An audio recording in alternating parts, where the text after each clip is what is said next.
And it is, this side is not that green, that side is green. Then you go there, then you look this side is green. This way you are from pillar to post, you run around from east to west, north to south, up and down. And that's your state now. That's your state. So Bhagavan says, we have to put an end to this state. This is not the way to live. This is not the way. So come back to yourself. So as long as there is desire, don't suppress it. Try to express it. Try to pursue it. And learn from the mistake. Even failure is a learning experience. If you don't pursue, you don't fail and you don't learn. You live in a world of imagination or in your own mind, an illusory world. So you have to pursue your desires and see these desires are not that important. Even if I fulfill, I will not be happy. That wisdom, learn the wisdom. That is possible only when you pursue your desire. Otherwise, you become a hypocrite. There is something in mind, but you look like a holy man, but you are a hollow person. You are not that holy. You're only a skin deep holiness. If I scratch you a little bit, you will say, now I'll show you my real nature. I'll show my kind teeth. Your nails will grow if I scratch you beyond that point. So your holiness is skin deep. It is only a varnish that you put around. It's only a mask that you're wearing. Behind it, you are totally different. So rather than being a hypocrite, looking holy, you have to be really holy means. For that, you have to pursue. So the world is a arena for you to understand your reactions, your anger, your jealousies, all kind of defects that you have gathered over a period of time have to be undone. For that, the world. So in Karma Yoga, you do karma to discipline your mind, to purify your mind. Antakarana Shuddhi is to purify your mind. Impurity is reaction. You always react. That is impurity. So here you don't react at all. It's a non-reacting mind. So we have one formula. Don't react but respond. Non-reaction does not mean you don't say anything. You gulp everything. Even if somebody stands on your toe with a heavy boot, I am coming from the Bhagavad Gita class. I should not react at all. I should not say anything. And he is crushing your toe, and you are gulping that pain, and you come home and hit your wife. Isn't it? Because anger is what you turned here. You should respond to that situation. You should tell them politely, sir, maybe you don't know, you're standing on my toe. Will you be kind enough? Take your shoe from my toe. The twain shall never meet. They are not good friends. So you should say as politely, rather than hitting him on the face, and then he hits you back, and both of you are in the hospital. A cycle of violence is generated as a result of that. So one has to understand one's mind, avoid those reactions, ability to speak properly, address your concerns properly. So the ability to speak up, as they say, not gulp everything, and in a right way, in a proportionate way, not in a violent way. That kind of a discipline is very, very important, for which karma is necessary. Because in karma, you meet people, you trust people, sometimes they cheat you, sometimes your trust is violated, and then you are angry, you say, the whole world is bad, the whole world is bad, Kali Yuga aa gaya. Why Kali Yuga has come? Because you trusted somebody, and he cheated you. And you extrapolate that. The whole world is cheaters. So, when you say karma, you mean any specific karmas or just life experience in general? Karma. Your specific karma. You are doing particular karma. So every So you have individual- to seek out, like if you say you have to learn to express yourself properly. Do we have to seek out some kind of arena where we learn to express properly? Of course, Is that what you mean? karma means, as I told you, you're interacting with the world. You are not interacting with the whole universe. You're interacting with your specific environment, etc. Your family, your workplace, the road where you are driving, or wherever you are going. You meet a set of people. You have got an ecosystem. That ecosystem you can expand it to the whole universe, of course. Because here you cry, the whole universe cries. Here when you smile, the whole universe smiles. But we don't have the eye to see all that. We see only some gross expressions of things. So when I say karma, your guna, your temperament, your training, your age, where you belong to the organization, all these matters. If I'm a doctor, my karma is practicing medicine. If I'm a scavenger, my karma is to clean the road. If I'm an IT professional, my karma is to coding and all that, whatever it is. Isn't it? So everybody has got a particular interest, temperament, guna we say, and the training, and you are part of an organization. Alone you cannot do anything. You need people around you. You need resources. If you simply sit, you cannot do anything. So that means interaction. That means emotional problem. I don't like my boss. My subordinate is not listening to me, not reporting to me, or he scribbled something on the paper, or he sent some email which has no details. So you are angry with him, you are angry with your boss, you are angry with your colleague, you are angry with everyone. So this way, when you come together, the mind manifests. The theory is mind manifests only in the dialogical spaces. Dialogical space means you look at me, I look at you. Then the mind manifests. If I look at a tree, there is no problem. The tree, I am not jealous of a tree. Tall tree. I am only 5 foot tall. But I don't feel I am small. But when I in front of you, you look at me, I look at you, we judge each other. I am thinking, what are you thinking about me? You are thinking what I am thinking about you. Isn't it? So this is what is going on. We create dialogical spaces. There we feel unsettled. For example, a scientist looking into an amoeba or a bacteria or an atom through the microscope, there's not much emotion involved there. It is a very cold, logical, mathematical mind operating there. It is only when he thinks another scientist is doing a better research he may. Isn't it? Otherwise, it's a very cold, mathematical, logical observation. No emotions. Our problem is when we meet people, emotions come.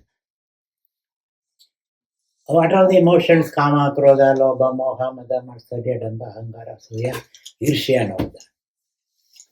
Can you have a control over that? Can you put your arm around that?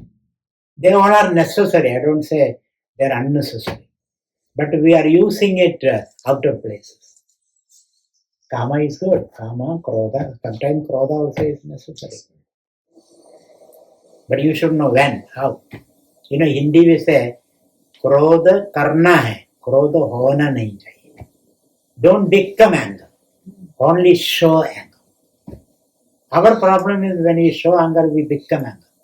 Our lips quiver, our eyes bulge, our hair stand on their end.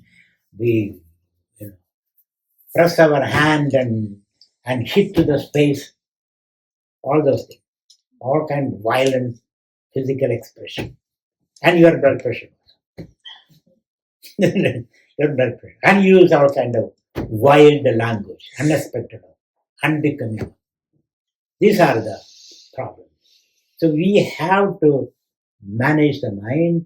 For that we have to interact. And life challenges its own problem. How do we handle our emotions and keep our cool and dignity and sanctity. This requires relationship, isn't it? We all are facing our own challenges. Our children are throwing challenge. Our spouses are throwing challenge. Trump is creating more problems. Isn't everybody is creating problems? How do you deal with all this?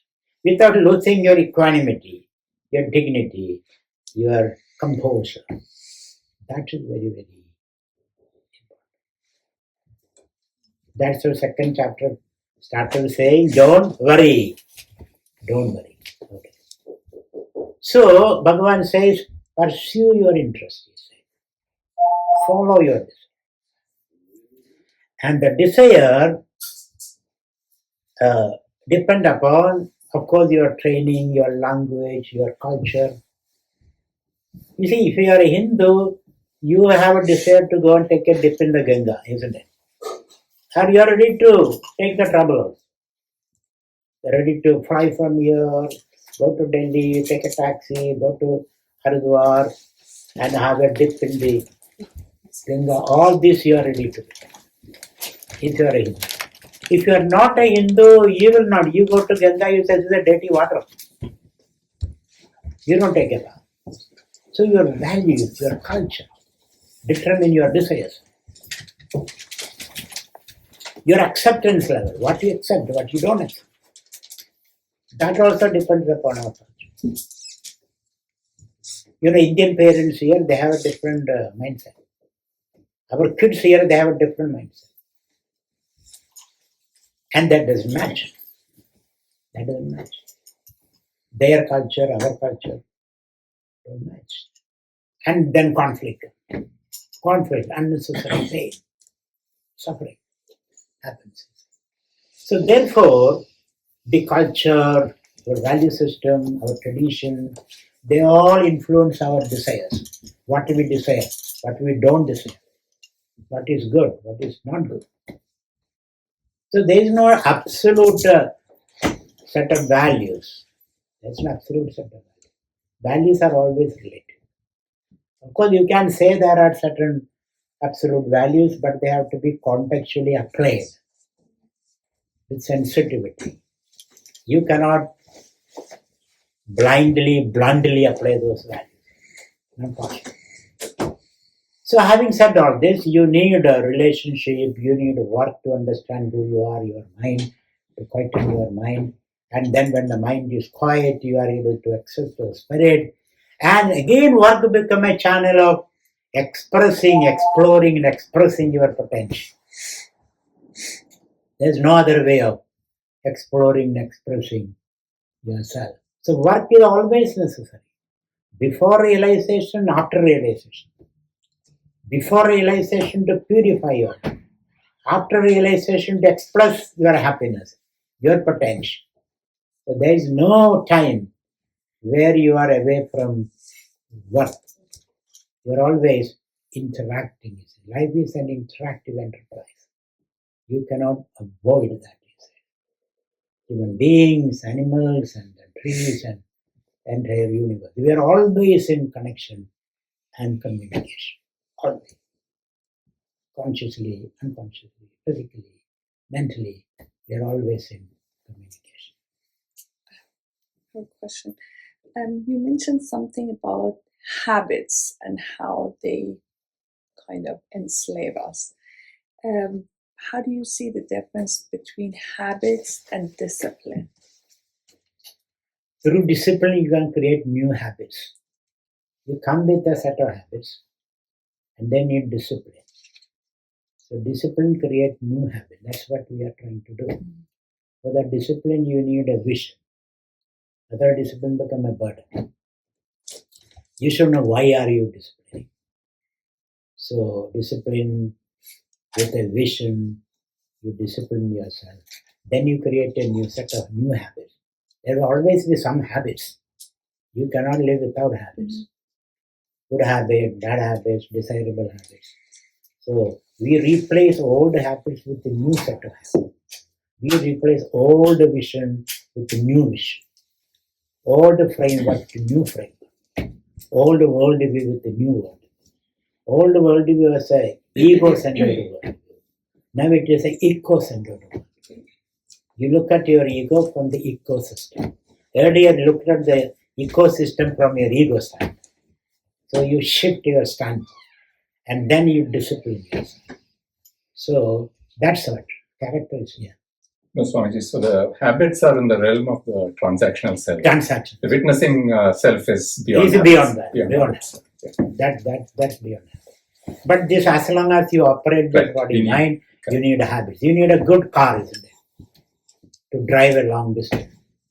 So therefore, you are driving this car. The body is like a car or a computer. You need a healthy body, healthy emotion, clarity of thinking. Then you can operate. So, but at the same time, we are beyond this. Yes. We are not the body, mind, ego. Correct. So can we say that habits are what we do unconsciously? No. Consciously, unconsciously, both. Unconsciously, because initially habits are consciously developed. Then it becomes unconscious, Mm-hmm. right? So then unconscious habits you have to undo later. Right. So that takes discipline. That takes, all this takes discipline. Conscious, unconscious, we say there's conscious habits become unconscious habits, and unconscious habits become obsolete after some time. Right. So they have to be updated. Then you have to, Yeah. Yes. consciously you have to do. So, Swamiji, in the presence of the witnessing consciousness, the habits are observed. I mean, they can be, you are not, generally there will not be any unconscious habits if you can put one leg in the witnessing consciousness. Yeah, you deeply develop that witnessing consciousness. You can penetrate to the unconscious through mantra, chanting, or doing things the right way. All seep into your unconscious. Unconscious is made up of the seepage from the conscious activities. They seep into and then they bleed into your unconscious and create new habits. So, simple example, walking. You walk 6 miles a day. It's a habit? Is it discipline? It's a discipline. How do you observe that? Okay. So Earlier it was not a habit, it's very painful. okay. After 6 hours, 6 miles of walking, I need 2 hours of sleep. Now I don't need. Yeah. After that I can bump into activities. Okay. So you observe that and you consciously do that. Consciously do that initially, then it will become unconscious. I have to walk. If I don't walk, I feel I'm missing something. So you create that healthy habits. That keeps you going. And Swamiji, if I'm not able to express that habit of walking 6 miles because of some other limitation, that should not make me unhappy. No. That is where the witnessing Yeah, your unhappiness is non-negotiable. Yes. Happiness is non-negotiable. Non-negotiable. That is not contingent upon anything. Exactly, yeah. That's how we begin. My happiness is not dependent upon anything. My happiness depending upon my wife, my children, my husband, my money, even my disease. Yes. Body rogagrastam kalavaram. Body can get a disease unless you train yourself. Even if you train, the body can get rogagrastam because body is subjected to disease. It has someday it has to be recycled, isn't it? So there should be some reason. So therefore, one has to develop their healthy habits, and it has to be consciously practiced. Then it becomes unconscious. Then you continue to do it without much pain, and you are spontaneously doing that. That's it. Can you talk about the difference between observing and witnessing? Both the same. Both are the same. Observe. Sometimes you think I am observing the world outside. Witnessing, you are observing the world inside. Okay. You are observing the world inside. Actually, the world outside is inside only. That's very interesting. How do you see the world? It's perceived by the brain, isn't it? Yeah, with these. Yeah, it's all vrittis. It's inside only, and you projecting it outside. There may be outside world we don't know. As far as we know, there's the world we know is interpreted by us. There may be an outside world. We don't. We keep it open. That question open. So that would be interpretation by each one of us, which might be Each different. one of you different. And there is a public world also. For example, I see the table. You see the table, I see the table. The owner of the house also sees the table. For him, this is his table. Don't touch that. For you, no problem. It's a table only. I can touch it. Isn't it? So for him, it is his table. You don't scratch it. I paid for that. But he sees the same table. Same weight, same dimension, same depth, same color. Same utility, same structure. But meaning might be different, right? What it means to him. Yes, or her you as may in- use it for writing, somebody may use it for putting the statue, somebody use it for sitting, somebody use it for firewood. If you give it to a poor villager, he doesn't know how to use this table. So he uses it for firewood. So use changes from culture to culture, individual to individual. So this is called a public object. But how we interpret it is a private. The owner of the house interpreted in a different way. You interpret it in a different way. The same experience. So there is a public world and there is a private world and there is an objective world which a scientist looks at maybe. Or from God's standpoint. That may be totally different. So there are different dimensions of the same object that we experience. Is it, so one more observation is someone who's using it for firework, they see the utility of the table, but their need probably is driving them to use it. One is need, because need is what you see. When I am very hungry, I see food. Whatever is sitting there, I food. Everything is food. A hungry person, everything is food. So, I shouldn't say that during the Vietnam crisis, the South Vietnam collapsed. And some of the people who were supporting America, they escaped. One lady with two of her kids, she escaped in a boat. And the boat was lost in the high sea. They are hungry, thirsty, no water. You cannot drink the water. All the water exhausted. So she started drinking the petrol. There was some petrol. And she ate one of her child. Because when you are very hungry, you see the child as a food. Can you imagine that? So that's what happens. So when you're extremely hungry, whatever you see is food. Whatever you see. So culture, depending upon that state of mind. So what I'm saying that when you don't have firewood, then you see it, using it as a table for writing and all can wait. First of all, I need a firewood. And then you see only that. Or a person who has never seen the table, its utility. He sees only it. Depend upon what stage of development you are. So, my point was, we have the karma become karma yoga. So we are doing karma, one, because we are impelled to do that. That has become a habit. Secondly, we have to create some kind of a convenience around it. Some kind of convenience. But convenience is not enough. Some comfort we need, isn't it?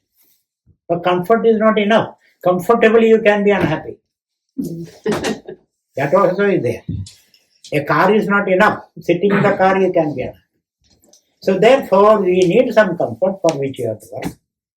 And we work A, because we are compelled to work. B, we need some comfort. And C, we can watch our mind. Mind in action. So karma becomes karma yoga.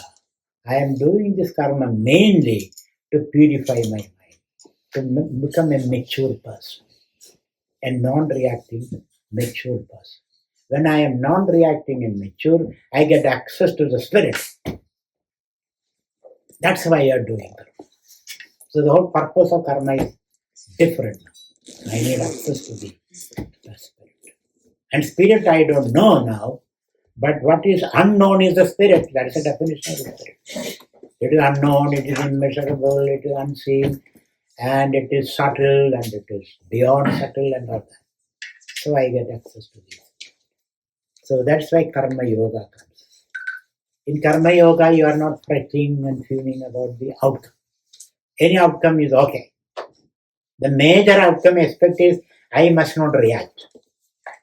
Success or failure, sukha-dukkhe samaya kritva labha labho jaya jayo tado yuddha yujjasya naivam pabam vapsasi. Whether it is success or failure, I am able to accept in my stride. I take it in my stride. I keep my dignity. In success, I keep my dignity. In failure, also I keep my dignity.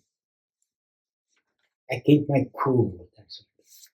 That's what they say. So that karma become very, very important. So karma yoga. Karma become karma yoga. Then bhakti yoga. Next step is bhakti yoga. Yes. But karma yoga, you don't react to the outcome. Bhakti yoga, you know that you are an instrument of the Lord. That's called bhakti yoga. I function as an instrument of the Lord. Nimitta matram bhava sabyasaja. You become in nimitta. Jnana yoga is I act in my awareness. Happily, when you work in the world, you are in jnana yoga. I am not working for happiness, but I work as a happiness. In between, you develop all disciplines, yoga and all that disciplines. Then there is integration of the body. So this is how the whole scheme is put together, woven into one tapestry. The karma yoga, bhakti yoga, jnana yoga, karma, etc. All can be weaved into one beautiful discipline.